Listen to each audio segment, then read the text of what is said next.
থেকে যে কালো আধার দীর্ঘ 17 বছর চেপেছিল তার চেয়ে ভয়াবহ অবস্থা সামনে দিয়ে হতে যাবে। আমরা নিশ্চয়ই চাই আমাদের আগামী দিন যাতে এরকম বিপদগ্রস্ত সময়, ওরকম আবদ্ধ সময়, ওইরকম অত্যাচার নিষ্ঠিত জীবন জানিয়ে সময় আমাদের ভবিষ্যৎ জীবনে না আসুক, যার ফলে আমাদের সচেতন হতে হতে আমাদের আবার আল্লামা মামুনুল হক সাহেব, যাকে ছিল না বাংলার জমিনে আজ মনে হয় কোনো মানুষ নাই। নিঃস্বার্থ করে সারাদিন, সারা সপ্তাহ, সারা মাস দেশের বিভিন্ন প্রান্তরে দৌড়ে একটি কথাই শুধু বলে, জাতি জাতির মূল্যায়ন বুঝো, জাতি এখনো তোমাদের ভুল ভাবো, তোমরা নতুন কর্মীদের অধিকার আদায় করে নাও। যদি আমরা আমাদের অধিকার আদায় করে না নিতে জানি, আমাদের অধিকার কেউ আমাদের হাতে তুলে দেবে না।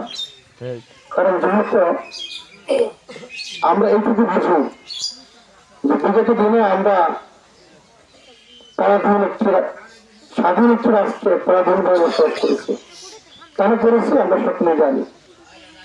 যে ধরনের কার্যকলাপগুলি অতীত হয়েছে বিগত সরকারের আমলে, আমার মনে হয় যেখানে আলেম, যার ভিতরে কোরআন হাদিসের ভয় আছে, তার দ্বারা ওইরকম আচরণ, ওইরকম চট্টগ্রামে ওইরকম সম্পদের পাহাড় দেশকে তৈরি করে লুটতরাজ করা, এদেশে সম্পদ বিদেশে প্রচার করা কোনোদিনই সম্ভব হবে না। সেখানে শুধু আমি বলি এটুকু নয়, প্রত্যেকটি হাদিসের দ্বারা আমি শুধু প্রধান দিয়ে শেষ করবো।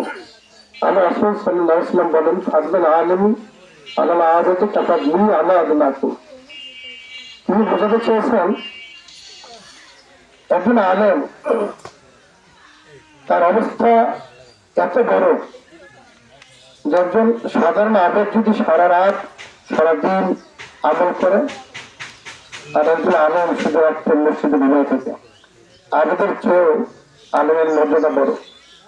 এই বলে সাধারণ মানুষ কষ্ট করেন না যে আলেমদের অবস্থান এত বড়, তাহলে আমাদের অবস্থান যা নিচ্ছ।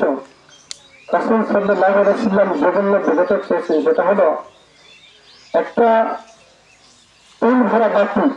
আগে আমরা চারাক জ্বালাইছি, চারাকের আলো দেখছি না, তেল ভরা বাতি যদি তার পলিটা ছোট থাকে তবুও সে নিভে যায় না, সে ফেরতের মতো হলেও জ্বলতে থাকে। আর লম্বা একটা পলিটা দিয়ে যদি আগুন ধরাই দেওয়া হয় আর ভিতরে তেল না থাকে, তাহলে সে বিজোড়া জ্বলবে না, অটোমেটিকলি একটা হলে নিভে যাবে। ভিতরে যদি এলেম না থাকে, আর এই এলেমের অবস্থা, এলেম দিন জানা এটা ফরজ, এটা একটা নির্দিষ্ট সীমা রাখা আছে।